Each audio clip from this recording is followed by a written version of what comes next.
Okay, now let's try that again. Copy that link. The sign for the server if you buy some kind of thing. Yeah, that's Another plan. Yesterday the brand plants with red on the inside. How do I know what's on the inside? I think this works now, but if not, all right, there we go.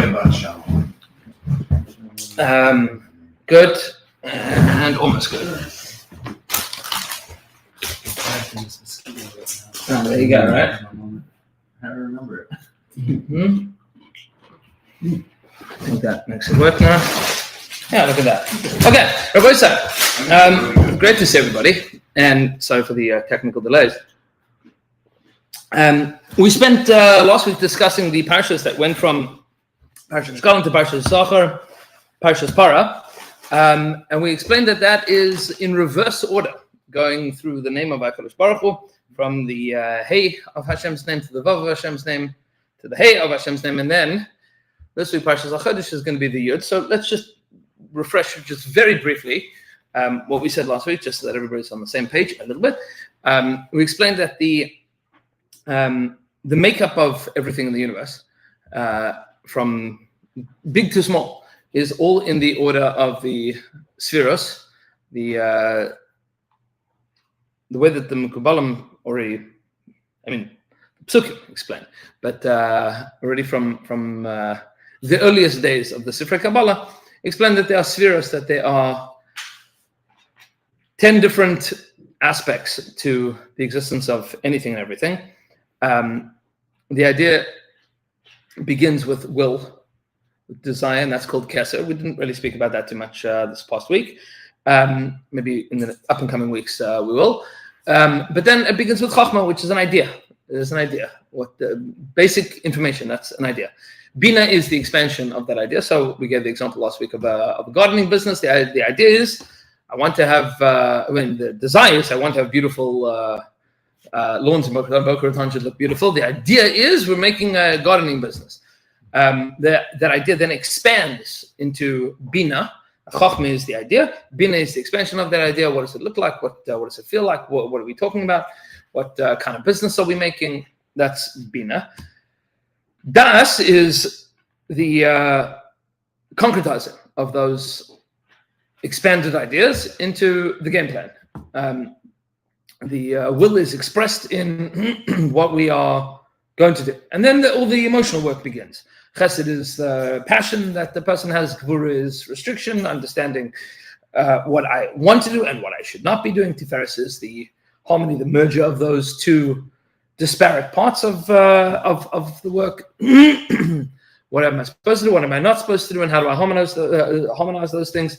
Netzach is the avoda of being victorious, figuring out who are my competitors and how am I going to win and how am I going to make money from this and how is it going to be successful. Hod is understanding defeat. What am I not going to win at? What am I not going to be successful at? And how do I still continue even within my world of success and failure? Yesod is doing. That's the actual doing. And Malchus is when you have a gardening company, right? That's how more or less it works, right? So you have 10 spheres. You have Kesef, Chachma, Bina, or Chachma, Bina, Das, both acceptable in different ways of expressing it. But then Chesed, Gvura, Tiferes, Netzach, Hod, Yesod, Malchus, those are the 7 spheres, and we'll talk about this a lot as we get closer to Spheres Omer. That's the work of Spheres Omer. If you take a look at the standard art scroll siddur next to each day of Spheres Omer, it tells you what is the sphere of that day, right? What's the avoda of that day? And for the past few years, we've had the Mincha Marav WhatsApp chat for Spheres Omer is going through day by day what the avoda of the day is. What is Chesed Sheba Chesed and Gvur Sheba Chesed and Tiferes Sheba Chesed, right? What is Netzach Sheba Hod and Yesod Sheba Malchus? Like, what do all of these things mean? So, and what is this person supposed to do about all of these things? That is all in the world of avoda, and those things are perpetual life's work. Within the world of national and personal geula, as we spent some time last week speaking about, there is the move from geula to geula, the geula of Adar to the geula of Nisan, from Purim to Pesach, which is climbing back up that ladder to try to reacquaint ourselves with what HaKadosh Baruch Hu wants from his world. And we spoke about the final Hey of Hashem's name being that of Malchus, of the result, of something changed physically in the world. So Malchus is Parshas Shkalim. That's the hay. I mean, I took a shekel and I put it in the pushka and I used it. And in the days of Moshe Rabbeinu, they melted that down and they used it for the Adanim, for the sockets of the Kroshim, the beams of the Mishkan. They used that metal. They made it into a form that propped up the Mishkan, meaning it was a thing. They made a thing out of the Shkalim. That was Malchus. He did a thing. And every year, when we get to Parshas Shkalim, we change the world. We make a change. There's I forgot who this was. It's a podcast that I listened to a little while ago. I don't remember exactly. Okay. Made the argument that a lot has changed in the world of bits and bytes in the last 100 years. But not a lot has changed in the world of atoms and molecules. Meaning, we know more today, scientifically, medically, than we did 100 years ago, but by leaps and bounds. How much of the knowledge that we have acquired has impacted our lives? A tiny percent. Tiny percent. Now, it's true, our technology practically is much better than it was before. That's true. Our phones are faster. Our computers are spiffier, do more things. And it's true that the processing power of the moon lander, meaning Armstrong walked on the moon with the same computational processing power as, I think, an iPhone 4. Right? Like, we've done well but it pales in comparison to what we know. Right? Practically speaking, the defining question is, how much of what we know has made our lives better? And that's a hard question to answer. Practically speaking, we know a tremendous amount, and yet people are still miserable, arguably more miserable than they used to be. Right? People are becoming addicted to ChatGPT. Right, 100%. Like, meaning we've invented this thing called artificial intelligence that, in theory, could solve huge, massive world-scale problems, and people are using it to make fake girlfriends and then fall in love with them. It's shkoyach, nepach, right? It's a nepach. Like, you took all of that and then you did that with it. But I mean, to a certain extent, obviously, right? Obviously, people were going to do stupid things with it. That's always what people do with new technology. But the point is that the flip side of that, of using it to really advance the standards of living of people, we've seen increments in that. But while that's been an incremental change, knowledge has been an exponential change. We know a lot, but we still sit in traffic, right? We still haven't solved that. We know a tremendous amount, and yet people are still depressed and anxious. We know a tremendous amount, and yet it doesn't help with raising children and marital satisfaction and willpower and self-control, and meaning all the things that would actually meaningfully make life better. Our technology has not helped with. Arguably, it's made it worse. And that's a frightening thing to consider. Meaning, bits and bytes, we know a lot. We've done a tremendous amount. But the actual stuff, the stuff of stuff, not much better. Not to say that there haven't been major physical changes that yes, it's true. We have air conditioning, right? Air conditioning is a big deal. We have washing machines. That's a big deal. We have that stuff. It's good. Those things are wonderful. But what we know compared to what we've managed to apply is a tiny percentage of a percentage of a percentage of a percent. Right? We haven't managed to take that and turn it into this. So the bottom hay of Hashem's name, so to speak, that hay of Malchus is, what do you have? What's the world been? What is the world become as a result of your existence? And that's called Shkalim. right? Doing a thing. I had a conversation with one of my talmidim a little while ago. He was not happy when I told this to him, because he's a big dreamer. He's got like wonderful thoughts and ideas. So I said to him, if you were to write your Wikipedia page, what would be on it?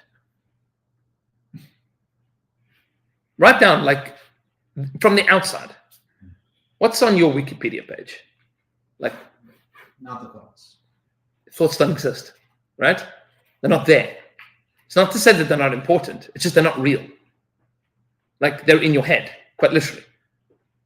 And a person that spends their whole life contemplating and not doing has missed the boat entirely. Like, nothing has happened as a result of all of the thoughts and theories and contemplations and meditations. If nothing has changed, then nothing has changed. Right? None of it's real. Like, none of that stuff is real. Ideas are cheap. You can have 10,000 ideas a minute. They do nothing until they're real, until you've done a thing. Until you sit down and you have a book that you want to write the book. You have your business you want to start the business.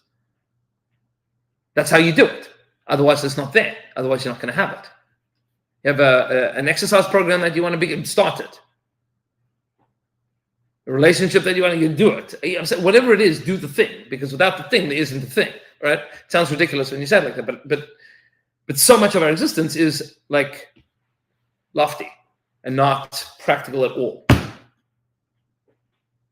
Right? That's like, this is what Rav Kook speaks about.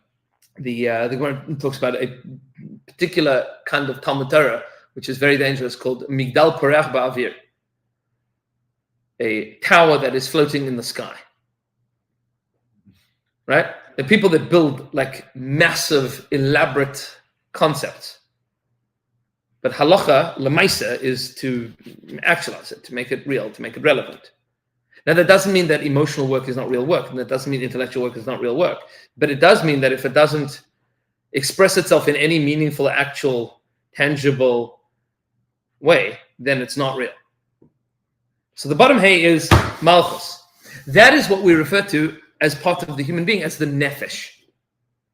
Part of your soul, that is the actionable part, that is called the nefesh.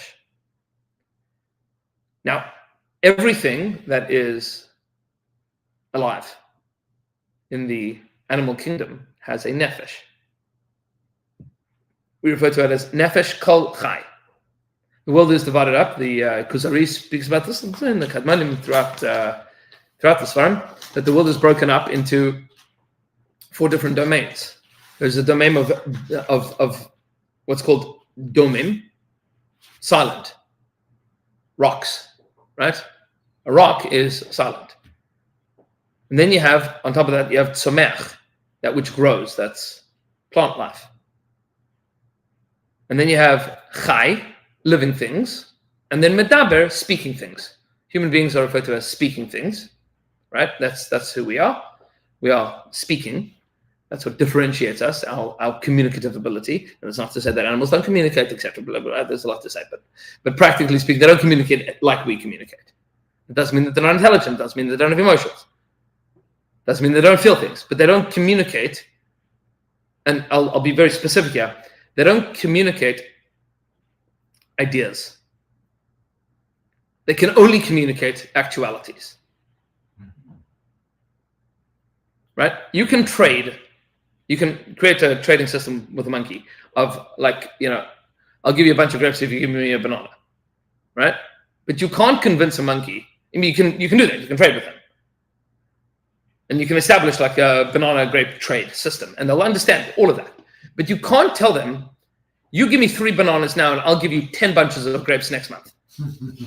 Right? They will not invest in grape futures. But you can't create like stock options in the grape market for a monkey. They don't get that. Because animals can only communicate actualities. They can't communicate ideas because they have nefesh. The whole world is nefesh. They live only in the world of nefesh. They don't live in the worlds of Ruach and Neshama. They don't have that. Nefesh is practical, it's doable, and it can communicate within that world. Practically speaking, most of our world, this is going to sound bizarre, but most of our world is not real. It's not real. For example, if I were to ask you, how much money is there in the world? What's the answer to that question? Depends how you define it. Right, depends on how you define money. Meaning, can you count up, theoretically, I mean, it would be very hard, because it's impossible to do, but in theory, could you count up all of the physical money in the world? Yes. That is a discrete countable integer, right? You could count up how many dollars and cents are in the world, right? How many, shekels and agurot, how many, pounds and pennies. You can count up physically. You could theoretically count up all of the physical money in the world, but that's not all the money in the world. Not by a long shot. Not by a very, very, very long shot. Because if you go to a bank and you put $1,000 into the bank can then lend out that $1,000 10 times. So from your $1,000 that you put into the bank, they have generated $10,000 worth of debt, which is also money. Meaning they've produced that. They invented it out of nowhere. Right? And that's part of the financial system. We all buy into this thing. And then you can have somebody that will buy that debt. And then you will have somebody that will invest to short that debt. And that's also called money. And sell the stock option of shorting that debt. Right? That's also money. It's bizarre. Meaning the whole concept that we call the financial system is fictitious. We all agree on it, which is why it works. Right? And there are rules that we've made up for this imaginary game. Right? It's all imaginary. None of it's real. None of it is real. Am I wrong? I'm saying it's all, this is what you do all day, is like making sure that people follow the rules of the fictitious thing that we've come up with as human beings that we've all agreed to. Because otherwise, and all of this is so we can trade grapes now for bananas later. Right? That we have the system that, like, we have placeholders and something that has a representative value. But it's all representative. It's all like imaginative. As far as the monkey is concerned, this piece of paper, that meaning even like the amount of money printed on a piece of paper, the monkey can't read. Yeah, you might be able to recognize if you train it, maybe, in theory, I don't know. Could you train a monkey to recognize the difference between 100 and 10? Maybe, meaning the written words. But that would only be in pictures. They don't know the difference between $100 and $10. They might know that this picture is worth that. But they only have nefesh. Nefesh is actual, is real. All of our concepts, the way that we live, the way that we dress, all of that is above nefesh. Nefesh is bottom basement. That's what we share with the animal kingdom. What's ruach? So ruach is what we spoke about Parshas Zachar. The purpose of Parshas Zachar is to generate an emotional response. To be able to not just see reality, but to emote about that reality based on values, based on ideas and ideologies. To be able to feel a sense of anger at our enemies. Not just the desire to act violently towards them. That monkeys have as well, right? Monkeys have the desire to act violently, to attack. But not based on like ancient history, and not based on philosophical constructs, not based on ideological identities. We are angry with Amalek because they believe in the destruction of the Jewish people, not because of resources and not because of land and not because of water. And meaning they hate us because they hate us. And our obligation is to develop an appropriate, measured emotional response to be able to distinguish good and evil. That's Parshas Zachar. And that exists within the world of Ruach. Which is why in the world of Ruach, you can have ruach that is transcendent. That's called ruach HaChodesh. And you can have ruach which is tameh. You can have a ruach tuma, ruach ra'ah. Right? Ruach, that emotional existence has spiritual components to it. Right? You can have a ruach which is transcendent, like what the Rambam describes. Ruach HaKodesh means the ability to see the world in different ways, to be able to peer into the world and see it for what it is, in a very profound sense, where all things are resonating with meaning and purpose. That deep meditative space, which lahavdil is what athletes and musicians and CEOs talk about as a flow state, where everything makes sense, where you're not in conflict with the world around you, where things meld together and merge together into something that's greater than the sum of their parts. That's Ruach HaKodesh. You can also have Ruach Tuma, which is, we spoke about a little bit last week. Well, Tuma as being that emotional state which is depressive and maddening and saddening and sickening, and it's not, neither of these things are necessarily a response to the real. I can give you an example. You have two kids that come from the same kind of families and the same kind of schools, that are the same intelligence, that the same skills on the baseball field, and they go away for the summer. And they are in the same bunk with the same counselors, eating the same food and going to the same programs. In terms of the real, their lives are basically identical. This kid loves the summer. That kid hates the summer. Why?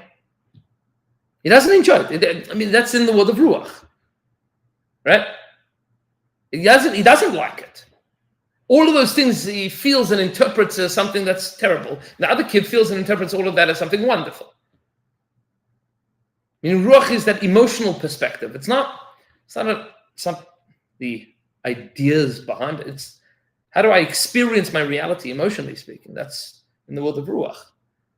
How do I tell that story to myself? That's all emotive. That's Chesed and Gvura and Tiferes and Netzach and Hod. That's all in the world of Ruach. That's the Vav. What's the Hey? Beyond that, that's Hey and Vav. Hey. So we spoke about this last week. That's Parshas Shkala. That's Parshas Parah. Parshas Parah is the return to the blueprint, so to speak. The idea that's greater than the emotions. The idea that's greater than the feeling that I'm having. I'll give you a mashal that might make this work. I've had these conversations with couples from time to time that are going through challenges. It happens to be, and this is average for where our community is at right now, it's worth knowing that the statistical surveys on marital satisfaction are that you begin at a high point. That's called the wedding, right? You get married because you like her, I think, you hope, right? That's you fall in love, you love this girl, you want to get married to her. Marital satisfaction dips to year 15. That's where the curve goes. Year 15 of marriage, statistically, is at the lowest point of marital satisfaction. And then, if you get past that, then it goes back up again and actually gets higher than it was at the beginning of marriage.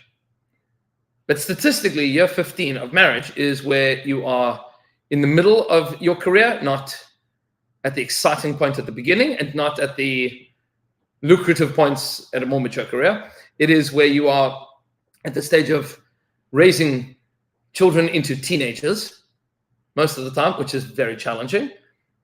And it's where your time, emotional, financial resources are most strapped. So you have the least amount of available time, resources, money, like emotional wherewithal, attention to dedicate to the growth of your relationship and shared interests and pastimes and hobbies. And you don't have that. You have limited that. So marital satisfaction dips there. So sometimes, right, it's good to know. My wife and I speak about this, all the time, like where we're holding in terms of the marital satisfaction curve. It's good chizuk because like if depending on where you're at, like if you're before year 15, just know that it's probably going to get worse. And if you're after year 15, know that it's on the way up. Don't give up, right? It's good to know. But the point is that it gets better to the point that if you stick with it, if you continue, if you push through, you pull each other through, then it gets to the point after a couple of years later where everything seems to settle, things make more sense, marital satisfaction goes higher than it was at the beginning. But every now and then you have conversations. I've had these conversations with a number of couples that things are rough. Things are rough. He doesn't listen to me. She doesn't listen to me. We're fighting about everything. And it's normatively the way that it goes is, you have the couple, they sit down and he's what's going on? And he says, I have no idea. and she says, this is what I'm talking about. Right. And then he looks at me and he goes, about that drasha that you said last week. And she goes, really? We're here to talk about the drasha? And what ends up happening is the malchus of it, the royalty, that actual thing that you dreamed about once upon a time is not there. Right? It's not there. And the feeling is a feeling that's tainted. It's a feeling that a lot of emotional stuff has gone poorly. The chesed is in chesed, the gvura is in gvura, meaning where you're supposed to give, the giving hasn't been happening. Where you're supposed to be holding back, that holding back hasn't been happening. So trust gets broken. So the only way to get through the rough patches of every relationship, of any relationship, is to rise above to that point of bina, the hay that's above the emotions. So to speak, that feeling under the chuppah of where you dreamed about a marriage, right? That was the thing that you were dreaming about. Shkoyach. There was something that you were dreaming about before, the emotions got tainted, and before everybody got upset, and before things went poorly. That's called bina, which is the im habanim smecha. It's that space and place where you still feel a sense of love, not practically, but there. You want an opener? No, stop. No, hold on. This is important. There we go. That's the place that's called bina, which is that hay that's above that. So the question is, what's the yud? Right? What's that yud on that chain from hay to vav to hay to yud? To that end, there's a lot to speak about, but we'll introduce you to the idea of the questions of Maggid speaks to this in a few places. Shal speaks about it in a few places. Because the yud, as we pointed out, is chachma. And when you're creating something, when you're building something, when you're doing something, you go from the yud to the hay, and then to the vav, and then to the hay. That's how you create. Right? It starts with the idea, and then or the will, and then it goes and then there's the idea, and then there's the expansion of that idea, and then there is the emotional work to build that idea, and then there's the doing and the actualizing of it. But when we're trying to fix something that already exists, so what we're trying to do is go back to that original idea. And I'll give a mashal to this. Sometimes you'll be learning something. Sometimes you'll be learning something, and you'll have a lot of ideas, and you'll have a lot of questions, and you'll have a lot of thoughts. And you'll be stuck on but what's really going on here? Until finally, you have like an in the shower moment, right? Eureka. Oh, now it all makes sense. Now it makes sense. All of the disparate pieces of information that I have. Now, and that chap is like a flash of inspiration. It's one idea that now answers all of the questions that you have. And now you can build out the structure of what you have been trying to understand. Now that you know this thing, now it makes sense. Now it makes sense. And that's true in relationships, and it's true in Torah, and it's true in politics, and it's true in science. That moment where now you chap, now you get it, now you understand, that eureka moment, that's called chachma. There's one piece of information that without which I didn't know what any of this was. That didn't make sense. But now that, and then you ask yourself the question, where did that piece of information come from? I didn't read it anywhere. Nobody told it to me. I didn't learn it. Where does the eureka moment come from? And the answer is, it comes from the coalescence of all the other information that you have built up that now has crystallized into, now I chap. Like that one answer explains everything. And then sometimes you have such a hard time expressing that to somebody else, right? Like, and you might say it. And when you say it, people are like, whatever. You're like, no, you don't understand. And that's exactly the point. Because that flash of inspiration, that eureka moment, that chachma is, so to speak, a point. It's not something that you can define. Definition exists in the world of Bina. That's already definitional. Chachma is the idea. It's like pure information. It's the equation. Right? E equals mc squared. To explain that takes, PhD in physics to like really understand what that is. But that thing is chachma. And when Einstein crystallized that, like theory of general relativity, chachma. All of the things that I've learned and all the things that I know and all the things that I've understood have led me to this one moment where that's pshat. In learning, that's what we call a chiddush. Right? It's a chiddush. You have a lot of questions. You have, Shver Rambam. One question in the Rambam, another question in the Rambam, question in the Gemara, and a question in the Tosfos, and then a question of why the Shulchan Aruch paskened like that, and why the Rashba, in Shalos Teshuvos answered something totally different, and why is it that the minhag is not? You have all these questions, and each question in theory could be answered with a band-aid and another band-aid, another band-aid, but it gets to a point where you can't explain all of these things. You don't have, and you're looking for a unifying answer that ties together all of these themes. And at the point that you find that unifying answer, now, chachma. In science and physics, there is a problem that we have, which is that we don't know how to explain the physics of big things with the physics of small things. Meaning, very, very, very small things are governed by quantum mechanics, right?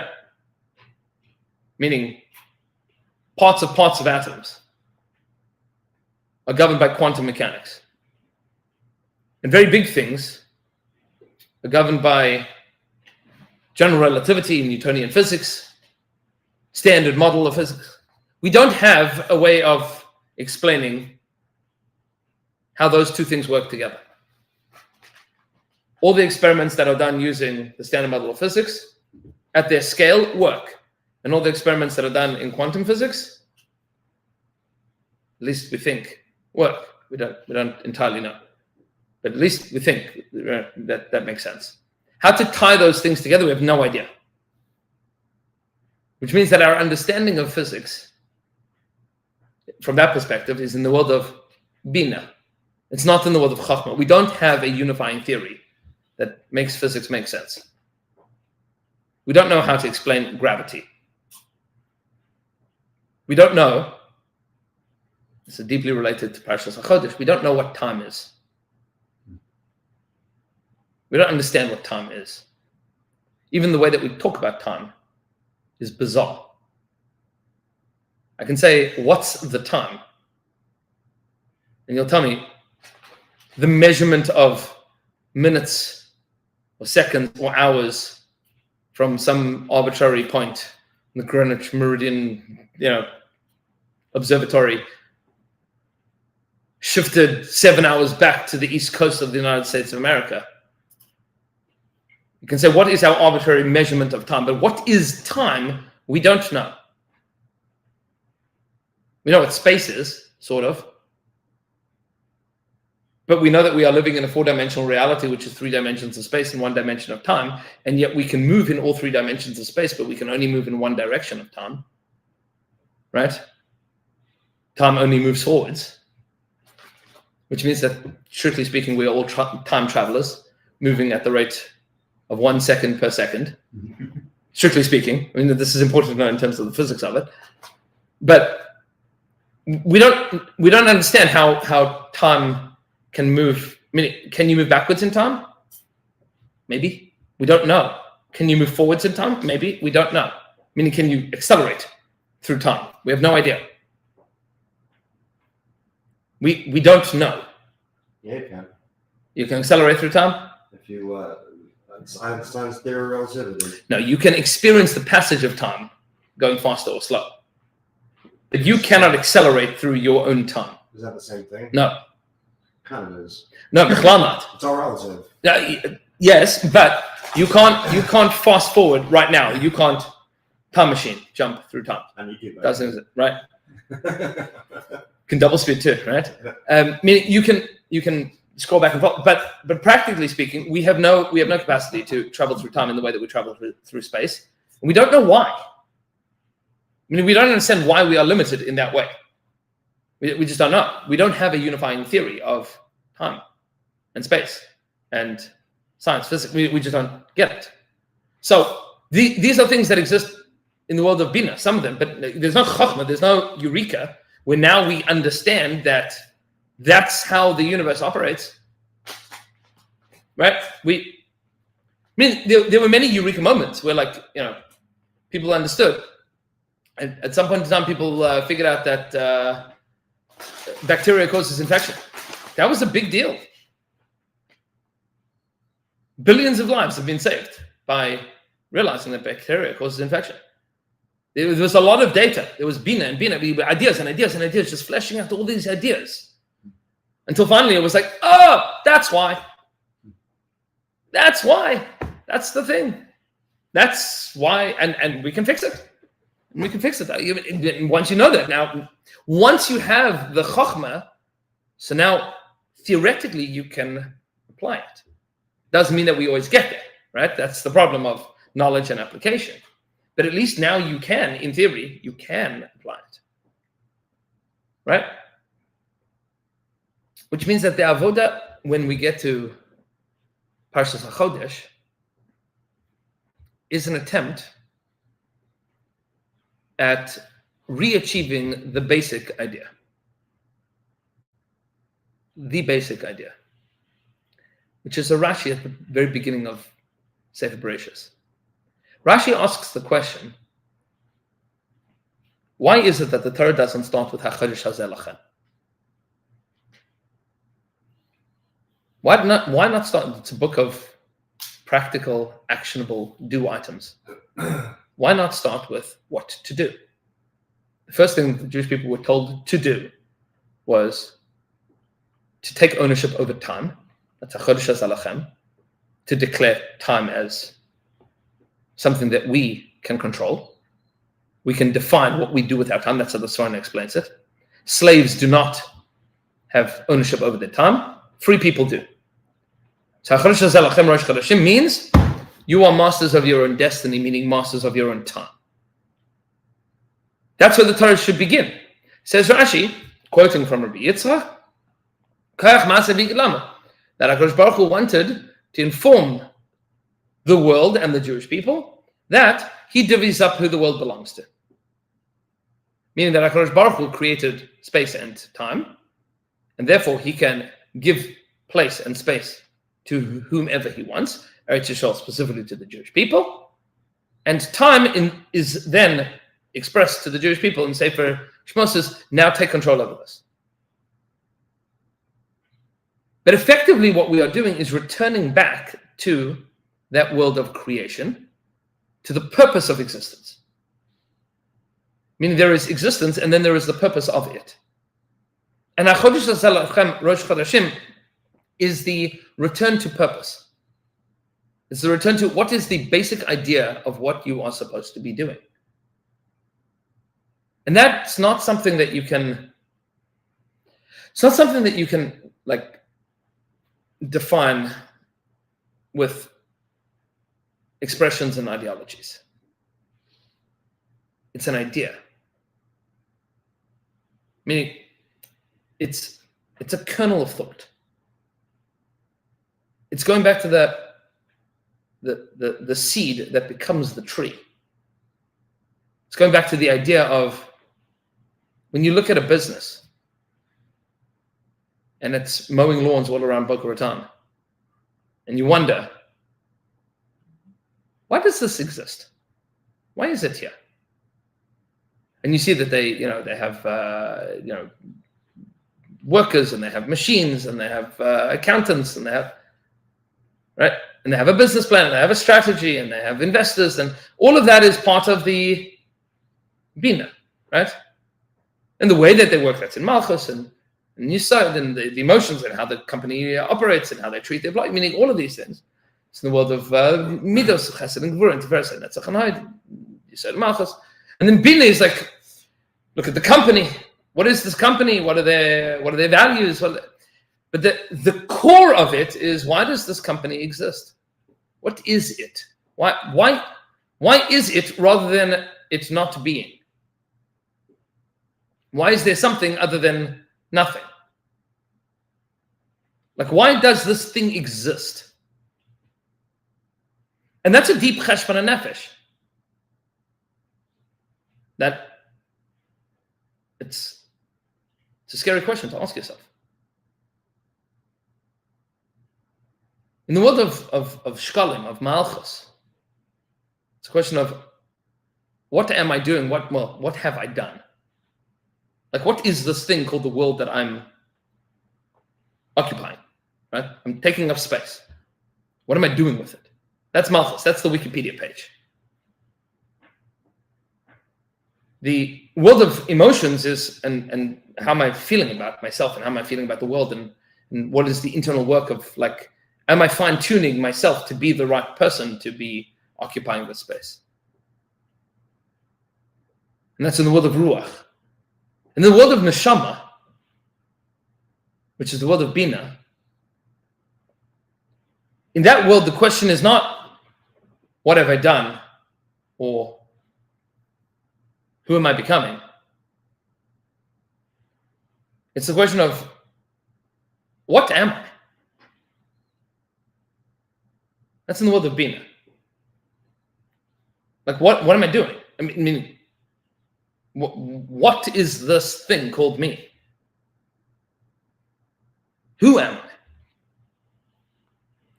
But in the world of chachma, the question is not, what am I? It's, why am I? Like, why? Why am I here rather than not? I mean, that's a question of purpose. It's a question of not what have I achieved, but why should I exist at all? Yeah. Let's go back to the original idea. Like, Why am I a lawnmower man? Right. Because I want to make Boca Raton greener. Correct. That's the chachma. It's the why. Why make this company? What's the idea? The why, right? Now that, in terms of the aspects of the soul, nefesh is the literal, the physical, the real. Ruach is the emotional. Neshama is aspirational. That's the who am I, right? That's aspiration. Chachma, which is beyond that, is called, in Kabbalah, it's called chaya. Nefesh, ruach, neshama, and then chaya. Chaya is what's referred to as neshama le-neshama. So the neshama of the neshama means the aspiration of the aspiration. It's not the who am I, it's the why am I. Why? These are my aspirations. Why? Why? I had a conversation with a number of my students a little while ago. They were asking me, we were speaking about this in the context of Purim, because the Sfarim said that on Purim you can daven for whatever you want, right? You hand to anybody that sticks out their hand, right? You give to anybody that sticks out their hand, so you give to them without asking questions. So the Sfarim are right that the same is Shabbat HaKadosh Baruch Hu. HaKadosh Baruch Hu hands out to us, even though we might not be right for it, might not be fitting, we might not have asked appropriately. He gives to us. So one of my Talmidot asked, but maybe Hashem says no. So what's the purpose? So I said, it's true. Maybe Hashem will say no. But so I'm saying that it's more likely that Hashem will say yes. So they asked me, well, what if I ask for something and my friend asks for that thing not to happen? So, right? It's a good question. It's a real question, right? These are, that's why I love teaching high school kids, because they're honest with their questions. Adults are like, yeah, there's probably some, or there isn't, and I don't care, right? I'll do a thing and see what happens. But kids are bothered by these things, as they should be. So they ask me well, how does that work? How does it work? If I ask for something, my friend asks for that thing not to happen. Or, I want a dog. And my mother doesn't want me to have a dog. So I daven to have a dog. And my mother davens that I shouldn't have a dog. Who's Hashem going to listen to? It's a good question, right? It's a good question. So I said, it might not be that Hashem answers your tefillah in the affirmative. But he might answer the tefillah of your tefillah in the affirmative. What's the tefillah of the tefillah? So you can discover a lot of fascinating things by asking somebody the question, why? In succession, you'll discover amazing things about people and about yourself if you ask the question why in succession. For example, I did this as an experiment.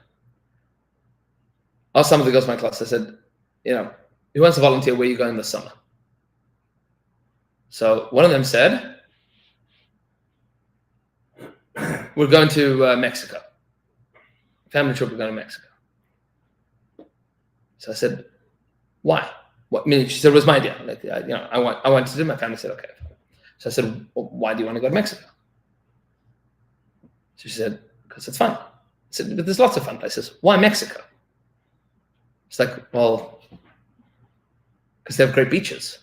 I said, okay. Why do you want to go to the beach? I said, because I want to get a great tan. She said, why do you want to get a great tan? She's because then when I look in the mirror, I'll feel good. So why do you want to feel good? She's because sometimes I don't feel good about myself. I said, so why don't you feel good about yourself? She's because I don't think that people give me the right appropriate attention. They don't treat me the way that I want them to treat me. She had never thought about any of these things before. She just wanted to go to Mexico. And then, like, all of a sudden, like, all the girls in the class were like, "Ooh, do me next." Like, let's psychoanalyze. But within 10 seconds, you can figure out. It's a fascinating thing. Like, what's the why of the why? And the why of the why of the why, meaning, what's the neshama of the neshama? What's the tefillah of the tefillah? You want a dog. Why do you want a dog? So for some people, the dog is because I feel lonely and I want a companion. And for some people, it's because I don't feel like I'm treated like an adult and I'm not given enough responsibility. And I'd like, and then why?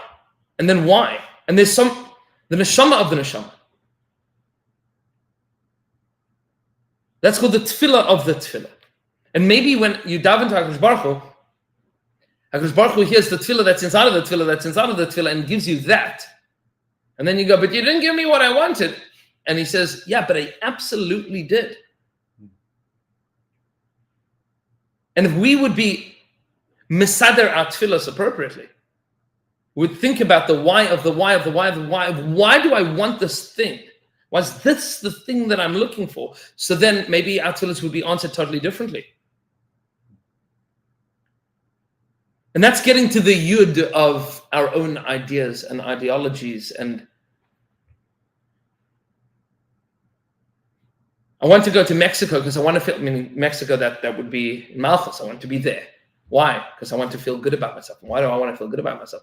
Because in Bina, I don't feel good. Why don't, so the idea behind that, the tefillah of the tefillah of the tefillah of the tefillah is because I want people to appreciate and love me. That's why you go to Mexico. Right? And the follow-up question. Do you really think Mexico is going to make you feel that way? So often when you ask that question, the answer is, wow, I could do that a lot cheaper. Right? And that's important to know. Beaches in Florida. Right. Maybe I could do this.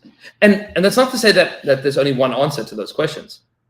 Often the why is an amalgamation of different things.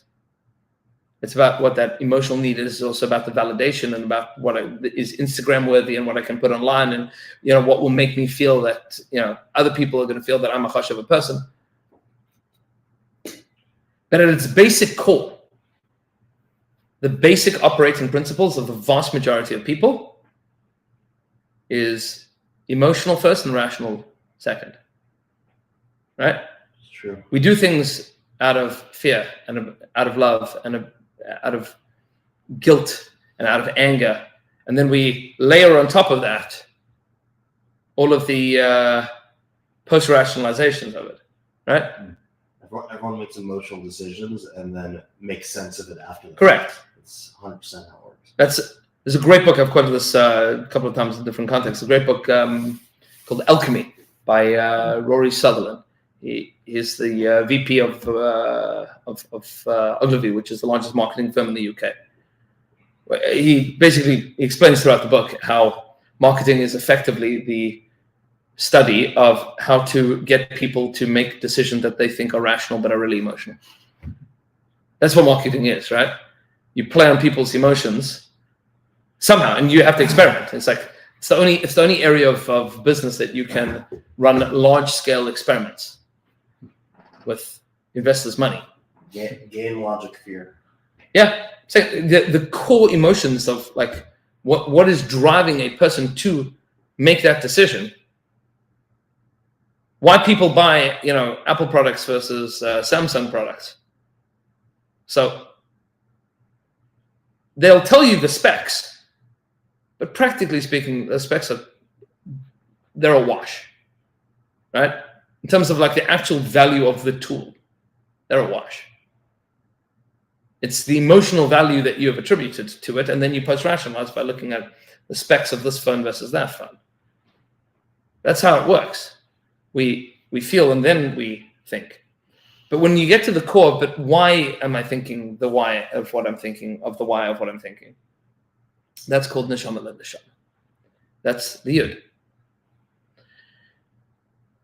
And at that primordial point is why HaKadosh Baruch Hu tells us, HaChodesh hazeh lachem rosh chodeshim. And we'll end with a piece from the Kosher Samaga from the Avodah Shishol that he quotes in Baal Shem Tov. It's in the Mamarim and Shavuos, and this is Yitzis Mitzrayim and Matan Torah, and the pasuk says in Parshas Yisro, just before the Jewish people get the Torah, "Ba'atem tiyulu mamlachas kohanim b'goy kodesh." The Jewish people are going to be a kingdom of kohanim and a transcendent nation. Says the Magid, he says, "Nir lefarish al derech sheshamati me'arav Yisrael Baal Shem HaKadosh Amar." I'll explain this in the way that I heard from the Baal Shem Tov. Kshiyagia Rosh Chodesh Nisan, when Rosh Chodesh Nisan arrives, that's this coming Sunday. Shul Rosh Hashanah leMalachim. The Mishnah says at the beginning of Rosh Hashanah that Rosh Chodesh Nisan is the beginning of the year for the kings. We count the years of kings, meaning how many years of the king. So that's Rosh Chodesh Nisan. It says V'hoshiv kol malach al kanai. At that point, all of the ruling angels, the ministering angels, right? Everybody that's in charge is put back into office, right? Meaning the term limit is till the end of Adar, and then Rosh Chodesh Nisan, you put back into office. All of the malachim, and where they sit, and how the parliamentary structure works in the Yeshiva Shel Mala. All of that is reinstituted Rosh Chodesh Nisan. Who votes? Who votes in those elections? It's a good shot, right? Who votes in the elections of what's going on in Shamayim? Says Ksherav Malach Echad Shelo Yosher Beinav Haimamane Acher Tachtav. And when HaKadosh Baruch Hu sees that there is one angel that's not doing a good job, he appoints another one in its stead. Meaning, angels get hired and fired. Rosh Chodesh Nisan. It's a big tumult up in Shamayim of what ideas, ideologies, nations are ruling the world. All of that happens Rosh Chodesh Nisan. It says, "V'zeu perish va'atem tiyuli mamlechas kohanim." Then says the Maggid, "Va'atem tiyuli mamlechas kohanim." You are going to be a kingdom of kohanim. You're the mamlechas. You are the ones that are mamlech. You are the ones that appoint who is in charge. Meaning, we inform HaKadosh Baruch Hu of our decisions. He says, "Ratza lema sha'atem timnu v'tamlichu es kol ha'malachim ha'misharsim oisi l'chol hayasher b'nechem." You guys, you the Jewish people, you are the ones that are the mamlichim. You're the ones that appoint what goes on in Shamayim. And this you see throughout Shas, that tzaddik guys of HaKadosh Baruch Hu, so that tzaddikim and the Jewish people decide, and then HaKadosh Baruch Hu reconfigures the government in Shamayim the way that it's supposed to be. Which means there comes Rosh Chodesh Nisan, which is a return back to that original idea of why do you exist as an individual and as a nation. And the Jewish people reevaluate who we are, what we are, how we're feeling about that, but most importantly, why? Why are we? What is the purpose of our existence in the world? And within that conversation, we can then go through the Yud and the Hey and the Vav and the Hey of what HaKadosh Baruch Hu wants for the world, and then say, Ribono Shel Olam, we don't want it to be like this, we want it to be like that. We don't want Iran Yimach Shemam to be in charge of what they're in charge of. We want Klal Yisrael to be in charge of what we're in charge of. And we want that. And we want that. Because that, which is why if you look in some of the Sidurim that spell out for each month of the year. Each month of the year, there's 12 months of the year. Each month of the year has a different tziruf of the Shem Havaya. There's a different spelling of the name of Hashem. Yud and He and Vav and He. So those of you that remember statistics, there's combinations and permutations. You have 4 letters, but 2 of them are the same because there's 2 He's. So there are 12 possible combinations of Yud and He and Vav and He. Right? Yes? Everybody with me on that? You can go through the spelling of it. The spelling of Chodesh Nisan is in the right order. Yud and He and Vav and He. Because comes Rosh Chodesh Nisan, that is the beginning. Which is why it's called Chodesh HaAviv. The son, right? That Aviv, what does Aviv mean? Spring. That's the beginning, right? Chodesh Aviv, Pesach is this, it's the beginning. But the word Aviv also is Av Yud Beis. It is the father of the 12 months of the year. That's where it begins.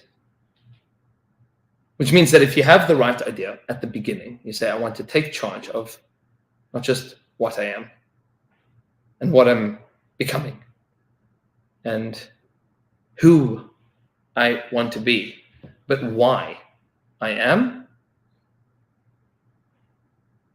That cheshbon hanefesh is ultimately the decision of what should the world look like. And that's the tefillah. Which is why, before we get to Chodesh Nisan, we read HaChodesh Hazeh Lachem Rosh Chodeshim. This is Lachem, it's for you. It's the beginning.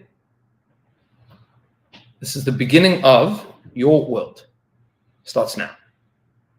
And if you can get all the ducks in a row, figure out the who, the what, the why. So now you've got, from top to bottom, how should my life look? What's holding me back? And what my tefillah is, Ribono Shel Olam, please fix that. Be'ezhem Yisbarach, we should be zecher that all of these tefillah should be heard for us, the Jewish people, for our families, for our community. Klal Yisrael, for Eretz Yisrael, for Medina Yisrael, for the world. It should be a good Chodesh. So, is that more